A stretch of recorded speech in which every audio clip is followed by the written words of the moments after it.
I speculate that the Dubai trip had a tremendous impact on me being selected to attend the reception at the White House, because in the debriefing of the White House, they said that if you were a student, they selected you because you were an emerging leader or an emerging Latino leader. And at the Dubai trip, the people that heard my presentation was Tony Blair, which was the Prime Minister of England, the President of Sri Lanka, the President of India, some Nobel Peace Prize laureates. So this was my audience, and I don't think that it's far-fetched to say that somebody said, look, you should look at a student at the University of South Florida. And I really honestly feel that that's the reason why I got an invitation to the White House. It was a tremendous experience because I think it was a point where you decrease that gap and that dissonance between the people and the government. And most people may be satisfied with meeting the President of the United States and just shaking his hand. But meeting the President and shaking his hand and actually meeting people that were debriefing him on certain issues, it actually kind of broadened my vision. And I said, if I can meet the President and shake his hand, maybe I can have a conversation with the President. Maybe I can actually advise the President, right? Maybe I could run for President. So it increased my zeal, not only for my country and for academics and for the University of South Florida, but also instilled a passion that said, if I can get to this point, where else can I get to?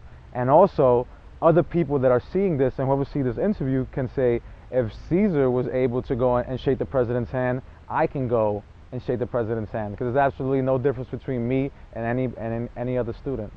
This weekend, I was invited back to DC, and with a conference that APAC is hosting, and it's about the U.S. and Israeli relationship and the U.S. and Middle East relationship. The reason why I'm attending this is because I'm a student of truth. And a lot of people, you can go to media to get your information. But if you go to the media to gain your information, the media is formulating your own opinion because they're showing you the information that they're giving you. I've always been a student of truth, and I'm somewhat of a person that if I want to learn, I'm actually going to go there and get a first-hand experience and learn myself. I'm not going to let other people formulate the opinions for me. So I'm going to be going to DC today and I will be attending a workshop on the American-Israeli relationship, the American and Middle Eastern relationship, and also a workshop on lobbying your representatives. And President Obama is also scheduled to speak at a plenary session that I'm going to be attending this Sunday.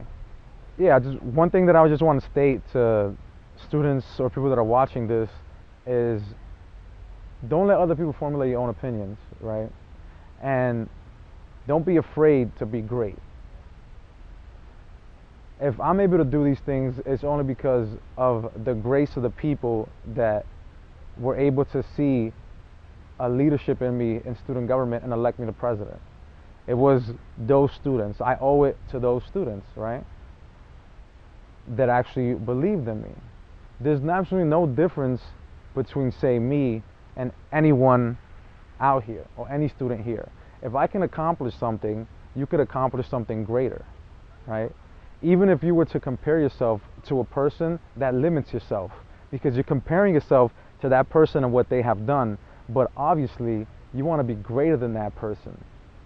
So be the product, not of your environment, but be a product of your motivation. And if you want to actually change the world and engage the world, you have to go into the world and start doing those things.